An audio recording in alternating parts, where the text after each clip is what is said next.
Hi, hello, and welcome to the Lunar Lounge. My name is Serene Priestess Gorgeous, also known as Ablossi Baba. I'll be your oracle today. I was sent by the temple to deliberate my findings for the full moon in Libra, which takes place on the 7th for most parts of the world, the 7th of April, 2020. Some of the energy is already out. Let's go ahead and set up the cast.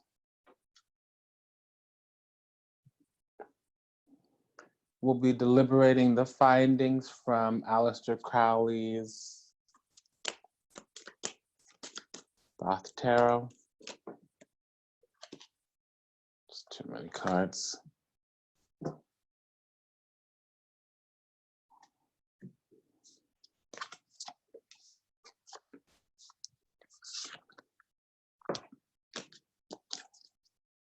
Okay, so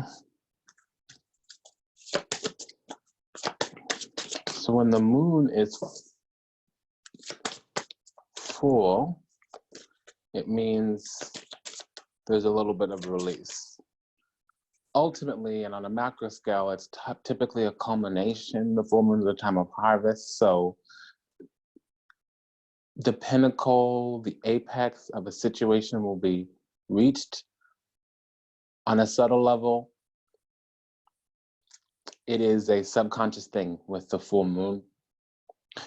Lunar events are subconscious, they're in the spiritual realm, or you're manifesting from the spiritual, from the invisible. Solar events are conscious. Typically, it has to do with the materialization of something, although moons are also harvests, okay? So with the full moon in Libra, there'll be the culmination of things that have to deal with partnership, balance, universal alignment, law. Okay, something might finally tune in, tune out, reconcile, balance. Okay, and the shadow elements of something might be shaken off. They might be culminated from. They might come to a completion, a culmination. Well, why don't we go ahead and see what we got going on? Okay, finally. Excelente. Wunderbar. So we'll be deliberating our findings from Lady Frida Harris and Aleister Crowley's Thoth Tarot, and we will be imposing the guidance from Alana Fairchild's Sacred Rebel Oracle Guidebook. Some of the energy is already out because I was pre-shuffling, and you know, it just came out to play. So we'll leave that there. We have the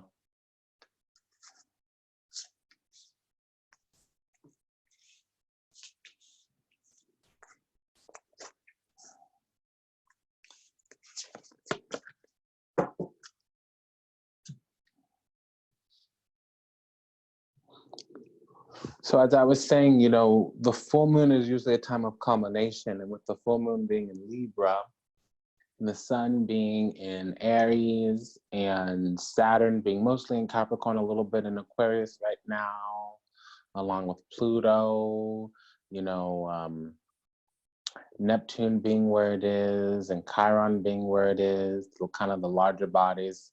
The moon might be manifesting culminations in our relationship with power structures, authority, might be manifesting culminations in the relationship between ourselves right now and ourselves on an internal level. Also how like the macrocosm of the universe might appear, impress upon the microcosm of our psyche, of ourselves. Now, our psyche would be how we come up across, how we come up against others. So other people, places, and things that might be known in relationships and partnerships, but there's always a negotiation and navigation from point A to point B, whether or not we're conscious of it. From when you get from the front of your house to the grocery market, that's a negotiation navigation. There is an exchange going on. So we're always in a partnership, we're always in the union, whether or not they're acknowledged, whether or not they're formalized. Now, Libra happens to deal with the formalization of unions, the formalization of one-on-one relationships. It can also be talking about, you know, enemies. It is pretty much the house of opposition. Now, when you hear about partnerships, marriages, you don't think of an opposition, but sex is a sacred energy exchange. Okay, it doesn't talk about the act of sex. It talks about the separateness, the duality, the polarity of said energy sets. So I am seeing here that we're going out on a journey from a place of encountering truth, but it's truth where we're moving into love. And as we move into this love, we will need to open up and transmute some beliefs. There are things alive in our minds, mainly ideas, beliefs that are stripping our realities, and the order of the belief system, the order of the societal mechanism is that of thinking structures.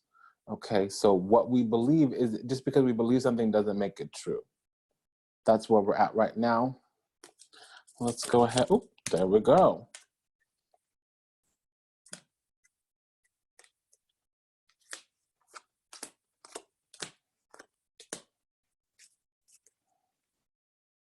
I made a mistake, pardon me.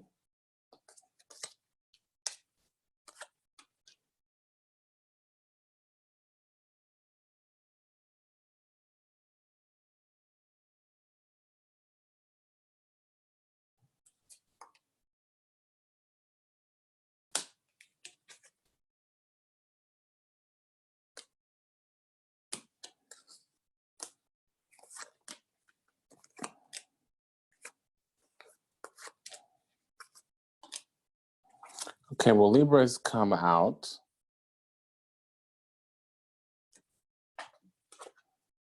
And since we have the wild card in the center here, the guidance will be the actual card. So clarifying this cycle, the energy for the cycle this month is the 9 of Wands. So we have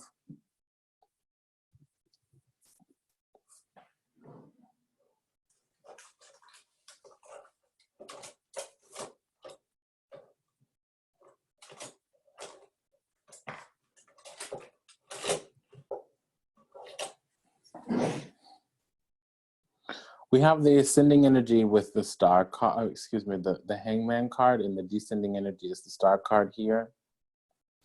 You know, we've been working on something for some time, and in the future, there's still more work. However, it's almost like we're moving into some alignment. For me, Libra does have that energy as well. Libra has the energy of aligning, balancing, reconciling. It's the deliberation process, the acknowledgement that we need to make a decision, that we have choices. And weighing up the choices might include getting more information, educating ourselves about something, honoring what's alive in us. In order to be in alignment, we need to know what we're wanting, thinking, feeling, and needing. Sometimes we can't give consistently, or we can't give according to some laws, some established order, some established agreement without taking a personal inventory. If we're not really clear what's going on our side, we're not going to be able to continually contribute to the other, especially if it's not going to be some one-time thing. We can also talk about established systems of judgment, like investment criteria, for instance, screening, background checks, for instance. It could also talk about institutionalized systems like the courts, you know, also clearing of some kind, ACH clearings, checks clearing the bank, things of those natures. So for us right now in this cycle, right now we're dealing with the door opening up, love maybe, the door opening up, fear maybe, because we need to find our own soul's wisdom. There's aspects that we need to come out to play and show up to, which we might not be wholly involved in, wholly aligned with. For instance, who wants to pay their taxes, but you do it anyways? Pardon me being graphic, but you know, some of us ask the question, why do we have to wipe our ass every time if it's only gonna get dirty again? That's pretty dramatic example, pretty mundane example. However, it does emphasize, it does dramatize, it does impress upon one the ability to do some soul searching, pardon the pun. Okay, why are we doing these things? You know, what is the meaning of life if there's ups and downs and there's always loss? Yeah, we might have moments of bliss, moments of pleasure, moments of joy. But again, around the corner, there's going to be loss, there's death, there's suffering, there's sickness, right? So we need to open up the door to some type of fear. And if it isn't fear, it's confronting something alive in us that has to deal with love. Okay, it can be beauty, it can be abundance. It might also be something that was a deep, dark, desired wish. Now, when I say dark, it can just be coming from the feminine space. It can be coming from the subconscious. It can also be actually dark, traveling at night, things that are hidden, things that are unknown. Okay, there is the need to battle some weariness. Okay, so something might be going on that up until recently was difficult, traumatic, dramatic. Okay, because there is a belief system, thoughts even. Okay, more so than ideas, I would say developed ideas or prolonged ideas or established ideas that are creating mechanisms of loss, or at the very least, stripping one of the material pleasures or the material foundation. So if there's not a transmutation of a system of structure, transmutation of something that's been previously established, it would be someone imposing ideas, someone imposing beliefs over the current structures in order to withdraw.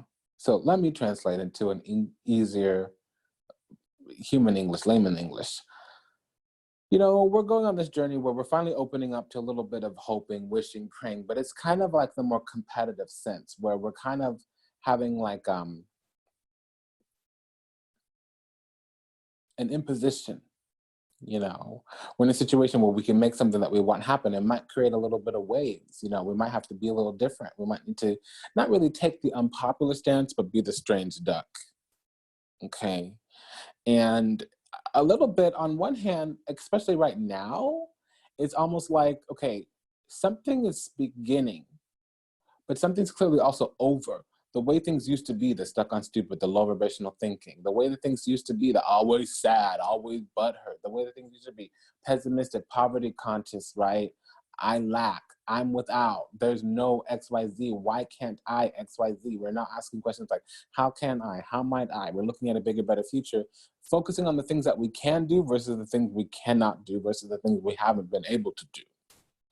So the thing that is beginning is the end of something else as well. The end of low vibrational thinking, a limiting belief.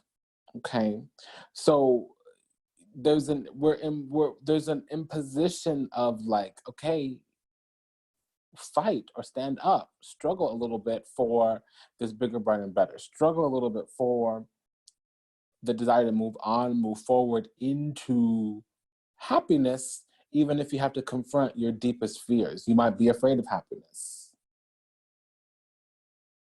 You might have felt like you've sold all your oats. However, there's a material sensibility that one needs to accomplish as well. It may be money. It may just be the fruition of the wisdom that's alive in you.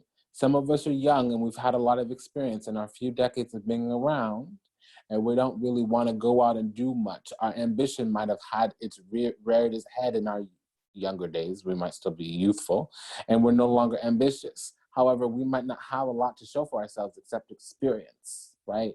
That's what I'm getting. You know, whenever, I have to explain, I don't really want to. Whenever you get the Hermit and the Hangman, excuse me, well, the Hangman did come out, but the Hermit and the Sun card, it talks a lot about grandparents. It also talks a lot about the material sensibilities. This is the person with a lot of wisdom, but they've lived a lot of life, but they don't have a lot to show for themselves. What they have to show for themselves is experience, and the experience is wisdom. And wisdom comes from having experienced pain or loss. It's not knowledge and understanding where you studied or you practiced. It's not a practical, it's not a theoretical, it's a practical. Meaning, okay, yeah, all right. So you don't have a lot to show for yourself, but you definitely have accomplished a lot. You've had a lot of living, whether you're young or you're old. And with this Hangman, it says there's been a lot of surrender, a lot of sacrifice. There's been a lot of fulfillment, but not in the material sense. And now it's time to go towards the material sense. So this is a person who's, examples, I'm going to run through a few of them, okay? Counseled a lot of couples on their relationship, but might not have had a significant relationship of their own. Or counseled a lot of people on what to do with their millions, but maybe might not have had millions of their own. Or raised a lot of people's children, but maybe never had their own children, right? It's that kind of energy. Now over here in the subconscious, we're dealing with this menopausal energy. And I said that. The moon card in the High Priestess talks about menopause. Okay, now the High Priestess isn't out. Nobody's, really going through the change. And I don't have a uterus. I'm really not all that qualified to talk about it. But it would be feminine feelings. Now, even for men, there are feminine feelings. When you're creating from your lower self, not always your shadow self, but the part below your heart, instincts, the physical instincts, your anima, when the nurturing instincts come out, or the instincts of wanting to protect things that are physical, like the child or the house or the animals, when the instincts of being drawn to something on an animalistic nature, outside of the awakened enlightened mind, outside of logic and judgment, urges, instinct, those areas. Now, in those areas right now, we have a little bit of fear. There's something that we need to confront because something is clearly ending. We're letting go of something, and it's a belief system. It's not an actual tangible thing. The thing we're confronting is not out in the world. It's alive in us. And it's ideas of what could happen, not anything that has happened. So we're going on this journey of having a vision for the future, how to fuel the harvest, but it's a bigger, better, and better future, not a current right now. We're going to have to work on the right now. And what it is we're working on is finally going to be something that is in alignment with us, Libra. The thing that we're giving to wants to give to us because it's something that we're good at. Okay. Now, on some levels, it's going to be soul's wisdom that we're using because we're confronting something alive in us. And on some levels, it's going to be the work area, or the area of karmic debts, or the area of honoring something physical. We may be about to move in with our grandparents. We may be about to move in with our parents. We may be about to become a grandparent. We may be about to become a mentor, especially if it's in work. Some of you will be opening up nutrition consulting or health consulting or wellness consulting businesses. Okay. Now the fear, these things that we need to confront, when I was using the word menopausal, some of that could be also menopause, Empress plus Moon card, okay? The High Priestess isn't out, it isn't the actual change. It's really more,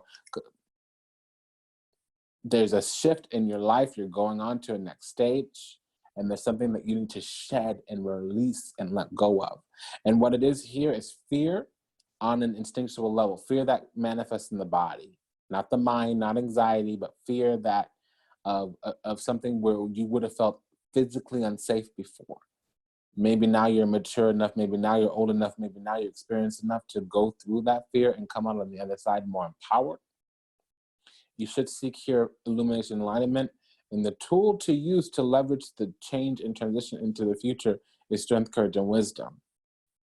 Right now, as we confront things, the things that we're confronting are about the subject matter of our self-worth and value. As we confront the beliefs that we have about our lack thereof of self-worth and value, we'll find illumination and enlightenment from going and taking a soul's inventory, an inventory of our inner natures. Okay, so as we look into a bigger, brighter, and better, to believe in a bigger, brighter, and better future and fuel the harvest, we will align with spiritual perspectives, see things from a spiritual perspective, okay? about the surrenders and sacrifices that we've been planning on making or we have been growing through. So if we've already made surrenders and sacrifices where it seemed like a no or not now, or we lost out on something, if we've already had those experiences, the surrenders and the sacrifices, the martyr situations, in the future, we'll come to the realization, the perspective of why those surrenders and sacrifices had to happen. Or we are confronting the things that we're now willing to surrender and sacrifice so that we can have a bigger, brighter, and better. Because the bigger, brighter, and better wants us, it might not be able to anchor into the future right now because there's some type of belief system that we either need to confront or release. Okay, so that's what this full moon is going to talk about. We don't have any timing indicators this month. Well, one with the 9 in the center, but honestly, there's no card there. Within the center, it also talks about something's already been happening and something will be happening. It's like you're in the middle of the cycle. So over the last 9 days, so since the new moon,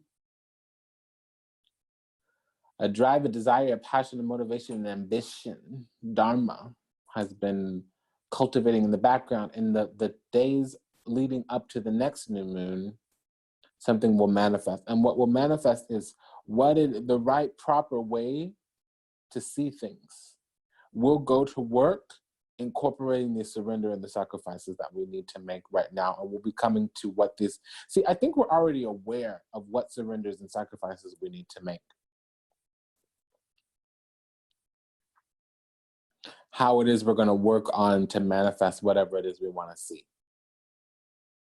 Very rarely will it be a new love, but it can be a new love. We can be afraid of love. But see, if we're afraid of love, it'll be that our own self-worth and value has somewhat been compromised and needs to heal. We might be afraid of being open and receptive to somebody else's love because it might also be that we're coming into a love of something that we lost before.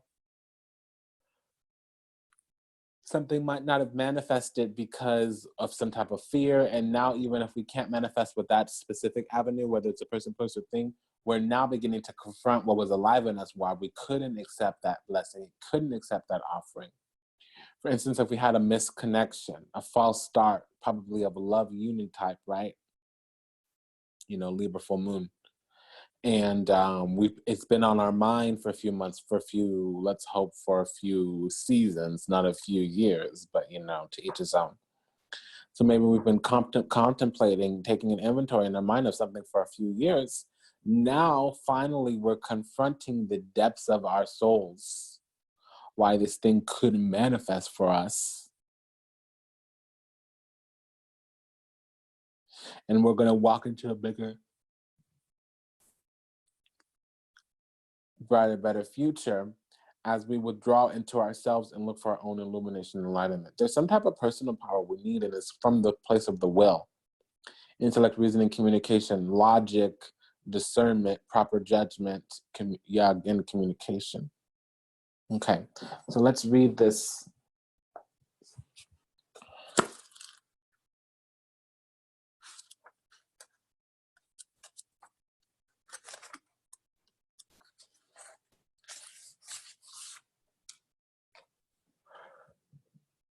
New birth guarded vigilantly. In every creative process, in every birth, in every opening of a new cycle, there is a time of vulnerability. This vulnerability is natural and appropriate. It is the fowl learning to become steady on its own legs. Those legs will become remarkably powerful in time, but the process of growth and maturity has to take place, and that requires some wobbly first attempts. It cannot be any other way. Within you, dear one, perhaps even below the level of your conscious awareness, there is a fresh, new life emerging like a vibrant green shoot rising up from the earth. This new life is in need of your attention and your care. This could be a new relationship that needs tending with interest and kindness. It could also be a new idea that you need to nurture into fullness because it is going to hold special purpose for your life path. It might be something within you, a new behavior, a new way of looking at yourself, or a new way of being out in the world that you need to tend to until it becomes more natural for you to embody. This is most significantly so if you feel drawn to do so. You may read this guidance as a call now. You're being alerted to the fact that the idea you are currently nurturing, or soon will, is of great importance to your life path. Pay attention and appropriate respect to the messages of these cards, and you will reap great spiritual benefit and emotional well-being. You must pay attention to the new life emerging for you now, or that you will soon sense. You must not be careless and think it does not matter. It matters most greatly. Being careless now is akin to killing off the idea before it has the chance to grow. Strong enough to withstand the criticism, jealousy, and sabotage by dark consciousness in others and yourself. We do not have to be frightened of destructive energy. It exists in nature and in us, and it is part of life.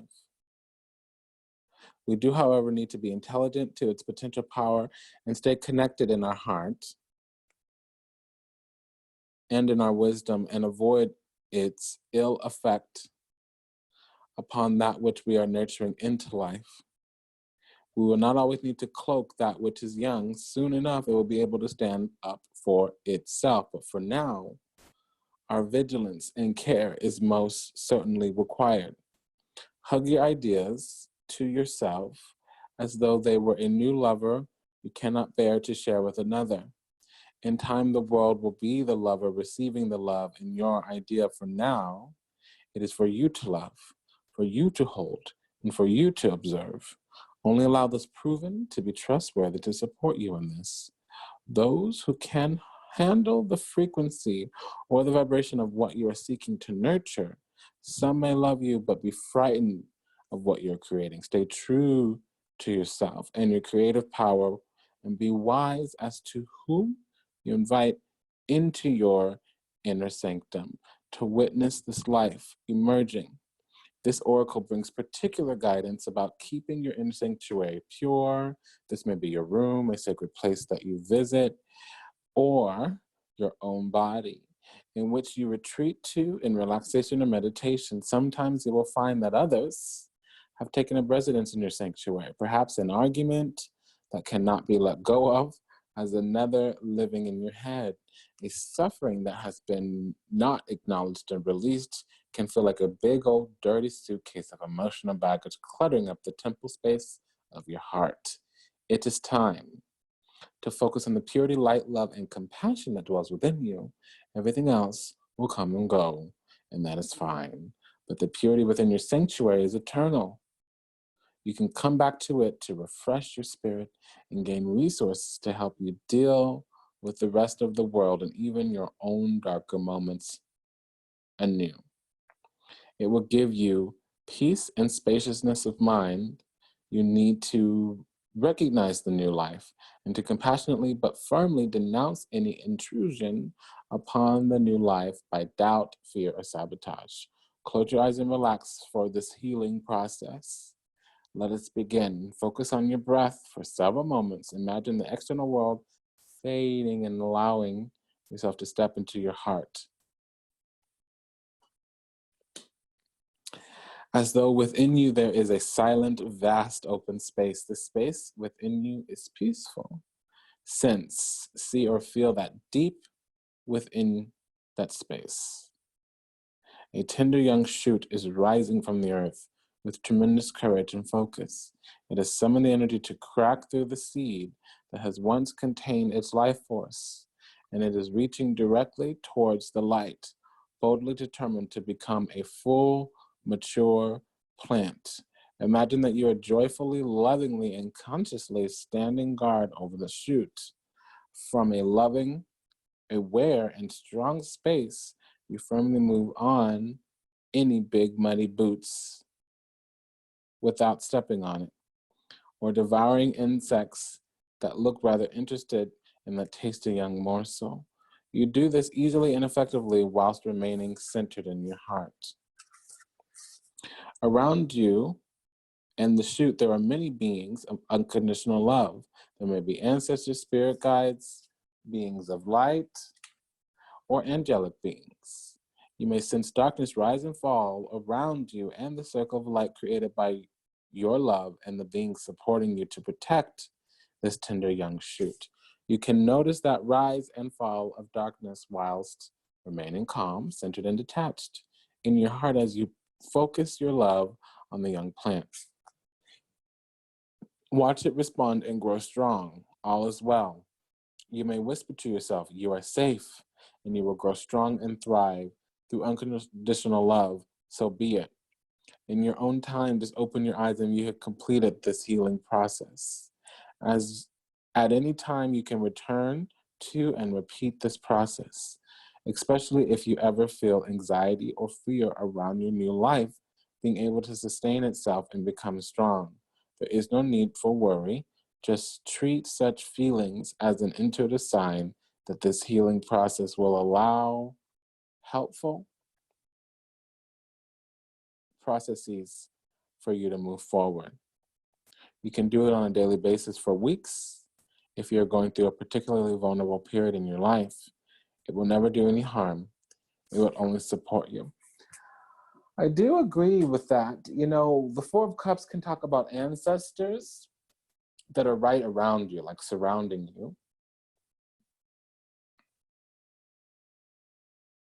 The Six of Swords can talk about ancestors that are in the fifth dimension, so they would be the elevated ones, the ones that help you move on into bigger, brighter, better heights. You know, the Ace of Swords is kind of like your familiar root. It's typically more paternal. The Star card talks about you following guidance of your eternity. So typically it is Ascended Masters. As long, the Lovers in the Star card, they talk a lot about Ascended Masters. So I agree, you know, life is precious, but the strength comes from our own acknowledgement of how precious we are and knowing to stand secure in our own vulnerability. You know, strength, courage, and wisdom. Courage is not the absence of fear, it's the ability to act in spite of fear. And crying or being vulnerable is a bigger version of strength, is a bigger version of courage than hiding that. And an unwillingness to confront what's alive in you, especially fear of the unknown or fear of opening up to vulnerability and being harmed, it's not preventing loss, doesn't prevent loss.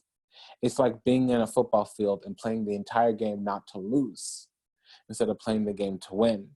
You know, you do not lose, but you also don't win. If you go an entire football game not losing, you don't score a point. The other team might not score one, but you don't either. So when you take risk in life, you take reward in life. And the risk is simply being vulnerable. And the first step of vulnerability is being honest and sincere with yourself. You can't be in a real union, you can't be in a real partnership, you can't be in a real exchange if you don't know what's on your other side, if you don't know what's within you to give. And if you're giving with conditions, you're not giving from a place of openness. And you have to be open to receive. For me, I see this a lot in my work when people are poverty conscious, you know, they're giving up money and they think they don't have any money and they need to hold on to it. Okay, that's true. You need to have a little bit of savings. That's true. You need to be able to support yourself and your family. But if you give saying, okay, money comes easily and frequently. As I pay this bill, as I give this money, it'll return to me twofold, threefold. It's much different when you pay your bill saying, thank you for the abundance and the ability and I'm grateful that I have the ability to take care of this, versus, oh my gosh, here's another bill, here's another little chunk leaving my bank account. And that's a myopic example. This is not about money. It's really more about being in touch with the depths of your soul and confronting the fears that are there. Because fear is a virus on the hard drive. It's designed to slow down your computer. If your processing unit, your heart, is slow and antiquated,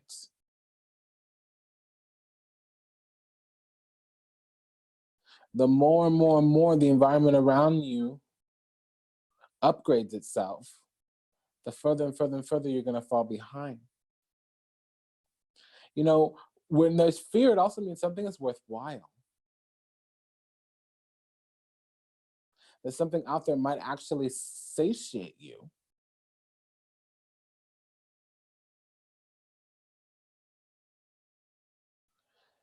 It reminds me a lot of this meme I saw on Facebook. There's like these 6 kennels side by side on the racetrack, and 5 of the kennels had greyhounds, and then the last kennel, or the middle kennel really, had a cheetah in it. Well, you know, cheetahs run 65 miles an hour, and greyhounds run about 25 miles an hour.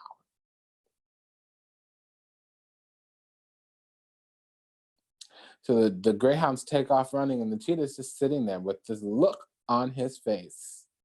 Ooh, palpable. Couldn't be bothered.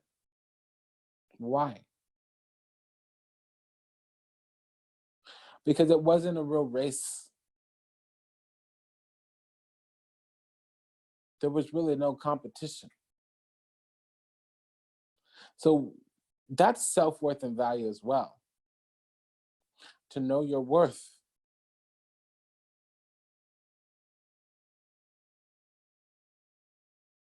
So there's a double-edged sword here. Don't be afraid to know your worth and affirm it. It takes strength, courage, and wisdom to go out there and know your worth and honor your boundaries, even though you know it might leave a bad taste in somebody's mouth. It might dissolve a few relationships. It might end a few unions.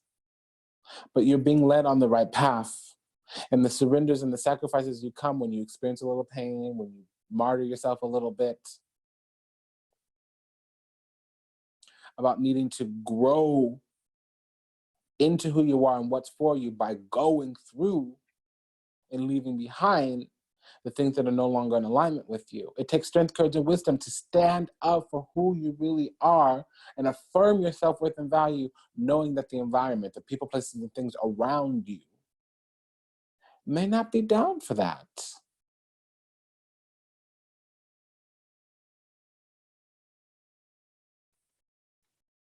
So when you're weary, when you're restless, when you're feeling helpless, take refuge in the consciousness of your own spirit.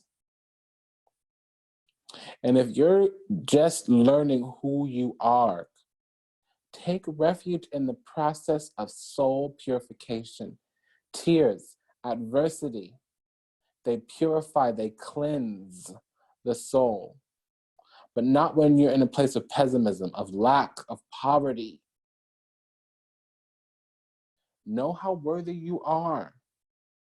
Know how precious of a gift you are. The guidance is new birth guarded vigilantly. I guarantee you, if you treated your heart like a baby in your arms, you would not let nobody come and stab you. You would not let nobody come and mistreat you. That heart is the vehicle you drive in order to consciously experience this life. That mind that you have is an extension of the ego, especially until you're awakened. And even when you're awakened, it's just a witness. It is the homing mechanism for your desires, but it's not the thing that receives, it's not the thing that experiences said desires. That's your heart. That's where you allow yourself to receive. You need to align into a bigger, brighter, and better future by understanding the cost for that new life is your old life. And yes, sometimes you're going to need to be quiet. Sometimes you're going to need to withhold. Sometimes you're going to need to withdraw and not share what you're planning, what you're thinking, what you're hoping, what you're wishing. But when your true authentic self shows up in the environment, the people, places, and things are not in alignment with it, allow them to be repelled.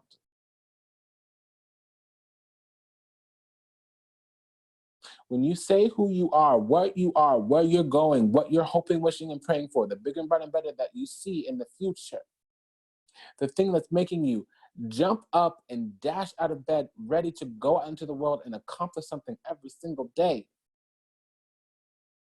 Those drives, those desires, those passions, those ambitions, those motivations, they're gonna burn through your current environment. The cost for your bigger, brighter, and better life is your current life. The price for a bigger, brighter, and better self is your old self, your former self.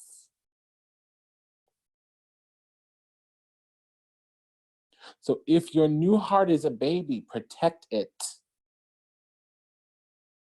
But understand you are protecting yourself. You cannot take everybody with you where you're going. It may take you the rest of your life to figure that out.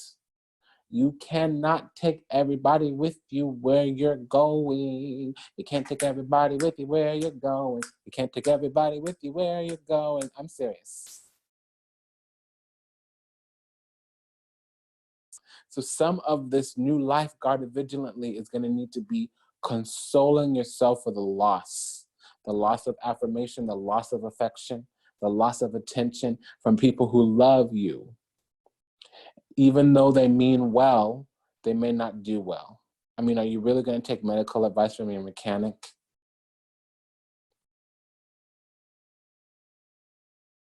Are you really going to take spiritual advice from somebody whose soul is in the depths of hell?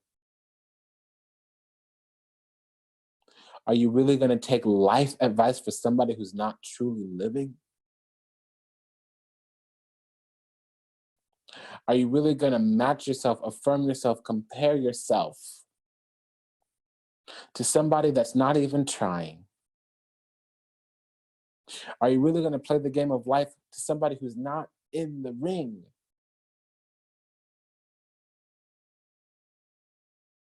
It's been an honor and a pleasure to serve you. Thank you for allowing me the privilege and the pleasure to do so. If anything that was said resonates deeply with you, go ahead and check the link in the show notes. There is a special going on. It's a $50 discount off of the 6-month spread. It's the year forecast, so you can do the 6 months or the 12 months into the future. Information's in the show notes. Until we meet again, namaste, dandavat, and ashe. Bye-bye, everyone.